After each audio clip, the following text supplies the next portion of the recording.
Generally in modern physics, the general understanding is because there is space, because there is distance, there is time. If you want to travel from point A to point B, you need time. But in the yogic sciences, from our experience, we see it like this: because there is time, there is a possibility of space.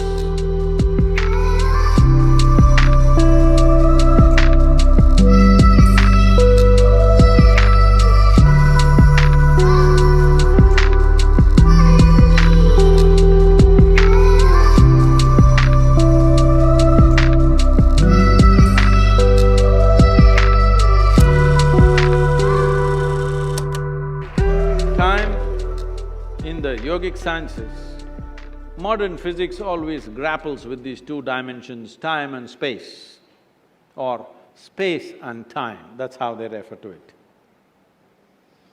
In yoga, we call this kala. The word kala, even in Tamil, means time. But kala also means emptiness. Kala means darkness. Darkness means nothing is there, no light, no nothing.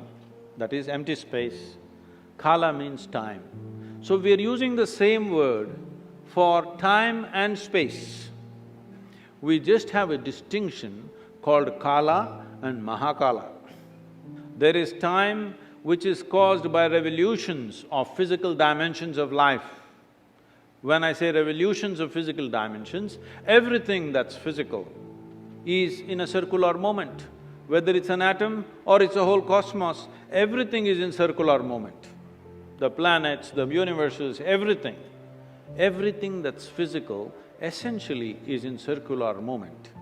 So this is kala, the time that you know because of rotation of physical objects. If the planet spins once, we call it a day. If the moon goes around, we call it a month.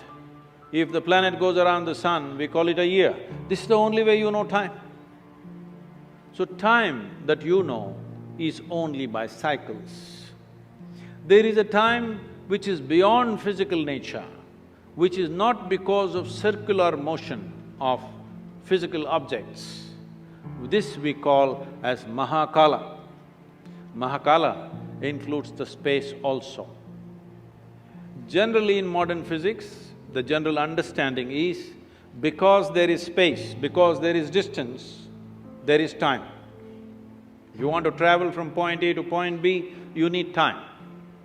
But in the yogic sciences, from our experience, we see it like this: because there is time, there is a possibility of space.